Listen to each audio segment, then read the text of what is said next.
Hello, the goal of this video is to provide a short general overview of rapid lending. The information in this video is for any Rapid library, whether you are using the Rapid web page for lending or you are importing your lending requests into another platform for management. The Rapid system was designed to make the lending workflow as streamlined and efficient as possible. There are a few ways that the system accomplishes this. Requests are routed to you based on the holdings files that you have provided. We have a representative set of what is in your collection, and you also have identified what you are able to lend for both your print and electronic collections. So when you receive a Rapid lending request, you can be confident that the request is for something in your collection and is something that you are able to lend. You don't have to spend the time verifying that the requested material is something you own or something you are licensed to lend. Lending requests will always have a call number and location, so you don't have to look these up when managing a request.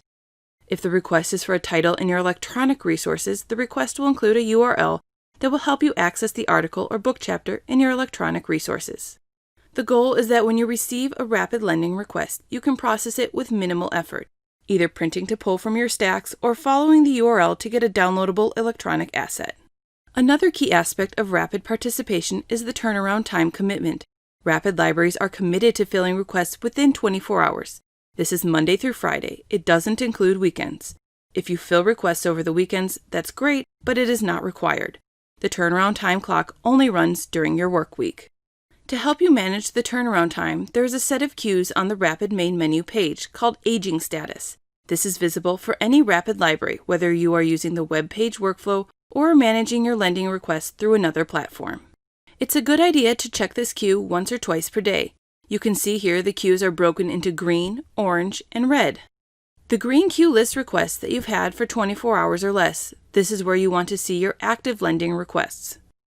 The orange queue is for requests that you've had as a lender between 25 and 72 hours. When you see a request in this queue, you shouldn't panic, but it is good to review to see where that request is in your workflow. The red queue is for requests that you've had for over 72 hours. The red queue is problematic, as that is a long time in the Rapid system. I always recommend processing a red queue request as soon as possible, and that it might just mean canceling it so it can move to a different lender. A request will automatically move to a new lender if you've had it for 96 hours. Another important thing to note related to turnaround time is that we say that Rapid lending is a look-once process. If an item is not on shelf, we recommend canceling the request to move it on to new lenders. Chances are that another library will be able to find and process the request before you are able to locate it in the library. Finally, another key component of Rapid lending is the volume of requests you receive.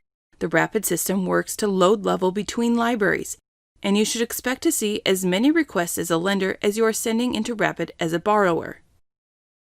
There is some flexibility here, however. Some libraries prefer to be net lenders, and so if you would like to receive more lending requests than you are borrowing, please send a note to the Rapid team. Likewise, if you feel you are receiving too many requests or too few, let us know and we can assist.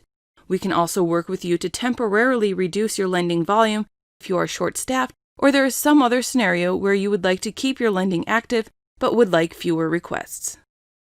It is important to know that you can reach out to the Rapid team if you see any issues with lending or if you have any questions. We are here to help. We'll be going over the workflows in other videos, but I hope this has provided a helpful general overview of Rapid lending. Thanks for watching.